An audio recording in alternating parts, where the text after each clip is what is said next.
They thought the heat was punishment, thought the pressure was a warning sign, thought the constant resistance meant you were going the wrong way.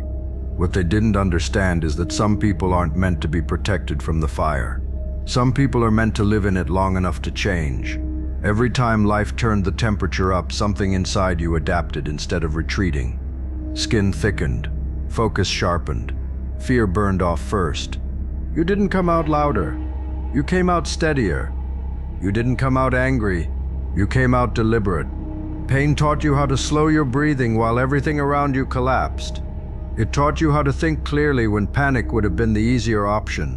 While others looked for exits, you learned how to reinforce the structure you were standing in. That's not survival instinct. That's evolution under force. You stopped confusing comfort with safety. Comfort made people careless. Pain made you exact. You learned how to move without wasted effort, how to speak only when it mattered, how to conserve energy until the moment it actually counted. Fire didn't make you reckless, it made you precise. Every action now has weight behind it because it was forged under consequences. They sense it now.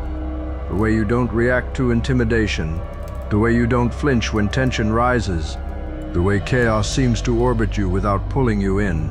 That's because you already mastered it internally. You don't need to dominate rooms, you stabilize them. And stability, when things turn violent or unpredictable, becomes authority. You're not dangerous because you enjoy conflict. You're dangerous because you understand it. You know what breaks people. You know what pressure does to the unprepared. And you know exactly how much force it takes to end a situation without wasting motion. Fire didn't harden you for show. It rebuilt you for function. So when life tests you again, and it won't find weakness. It won't find panic. It won't find hope hanging by a thread. It'll find something engineered to endure heat without deforming. Something shaped by struggle, sharpened by restraint, and held together by discipline. The fire didn't break you. It rebuilt you into something that doesn't need to announce itself to be lethal. You don't rush toward conflict, but you don't avoid it either. You understand that pressure is just another environment, and you've learned how to breathe in it. While others tense up and start swinging at shadows, you stay grounded, eyes open, mind clear. Pain taught you that hesitation and panic waste more energy than action ever will. So you move only when it matters, and when you do, it's decisive. There was a moment, quiet, uncelebrated, when you realized you no longer needed reassurance. No one had to tell you you were strong. No one had to remind you of your value. You'd already proven it to yourself in places no one else could survive. That kind of self-trust changes everything. It turns doubt into data. It turns fear into fuel. It turns chaos into something you can measure. People misread your stillness. They think you're holding back out of politeness or uncertainty. They don't realize you're conserving force. They don't realize that restraint is a skill earned through damage, not temperament. You know what happens when you let emotion drive. You've seen the cost. Now you choose control because control keeps you effective. What they feel around you isn't menace. It's inevitability. The sense that if things go sideways, you won't panic. You won't escalate unnecessarily. You'll simply handle it. That confidence isn't loud. It doesn't posture.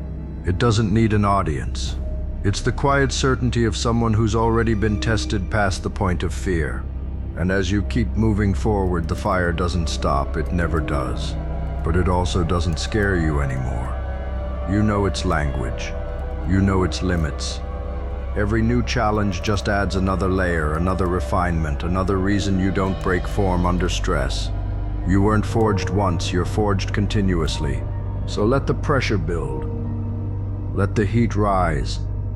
You're not waiting for things to get easier.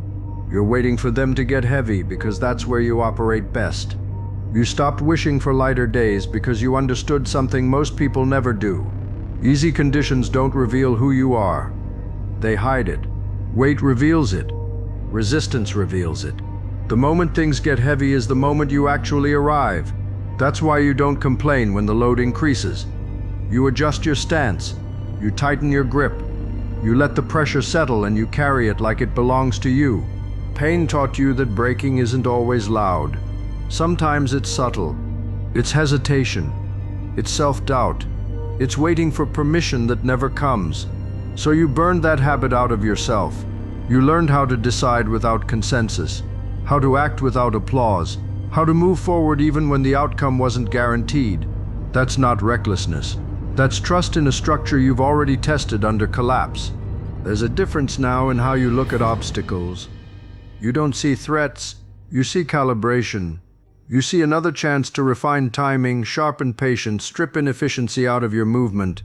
You don't rush to win, you aim to last, because anything built to last eventually outlives whatever tried to stop it. Pain gave you that long view. It stretched your perspective beyond panic and into permanence. They won't understand why you don't celebrate small victories or mourn small losses. They don't see that you're operating on a deeper scale now. You're not chasing moments. You're building inevitability, brick by brick, decision by decision, test by test. Every time life applies force, it confirms what you already know. You're still standing, still functional, still moving forward without distortion. And the truth is, the pain didn't just make you tougher. It made you honest. Honest about what you can endure. Honest about what you won't tolerate. Honest about who gets access to you and who never will again. That clarity is part of the strength. That clarity is part of the steel. So when the next wave comes, and it always does, you won't brace in fear, you'll brace in readiness. You've already been shaped for this. The weight doesn't scare you, the heat doesn't surprise you. This is the environment that built you, and you don't weaken inside it. You hold form. You hold ground. You hold vital. You've reached the point where survival isn't the goal anymore. Mastery is. You're not just getting through things. You're learning how to dominate the environment they once thought would crush you. Pain trained you to read situations faster, to spot weakness before it speaks, to feel when something is about to snap long before it does. That awareness didn't come from comfort. It came from being pushed past the edge and realizing you were still standing there afterward. You don't romanticize suffering, but you respect it. You know exactly what it took from you, and you know exactly what it gave back. It stripped illusions. It removed dependencies. It burned off the parts of you that needed approval to function. What remained was something lean, deliberate, and impossible to intimidate. You don't need to prove your strength because you live inside it now. People around you feel it when things get tense. They look to you without realizing why. You're the one who doesn't rush, the one who doesn't spiral, the one who keeps structure when the situation starts to decay. That's because pain taught you leadership without titles, authority without volume, control without force. You don't escalate chaos. You absorb it and neutralize it. There's no rush in you anymore, no desperation, no need to arrive early or loud. You understand timing because pain punished impatience out of you. You move when the moment is ready, not when emotion demands it. That patience makes you dangerous in a way panic never could. You don't react, you decide. And as this path continues, you already know what happens. More weight will come. More resistance will test the frame. But nothing about that scares you now. This is familiar territory. This is where you were built. The pain already did its worst.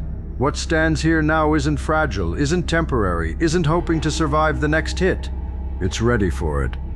And the strangest part is how normal it all feels now. What once would have shattered you barely registers as friction. You don't tense up when the pressure shows its face. You don't start bargaining with fear. You simply acknowledge the weight and adjust your posture. Pain trained your nervous system to stay online when others short-circuit. You don't black out under stress. You become clearer. You've learned that control isn't about dominance over others. It's dominance over impulse, over panic, over the need to react just to feel alive. You don't need chaos to prove your strength anymore. You can stand still and let the storm exhaust itself around you. That stillness unsettles people because it can't be manipulated. It can't be rushed. It can't be baited. There's no drama in you now. No wasted motion, no extra noise. Pain simplified you.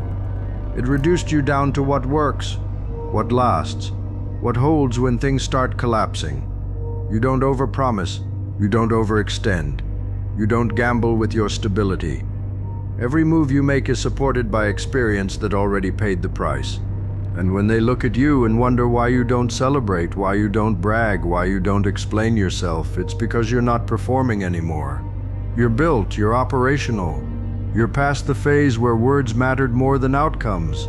Results speak quietly, and you've learned to let them. So whatever comes next isn't a threat. It's just another test confirming what's already been proven. The pain didn't just prepare you for survival. It prepared you for responsibility, for pressure, for carrying weight others can't even lift without collapsing. You're not hoping to endure the future. You're designed for it. Like, comment, and subscribe.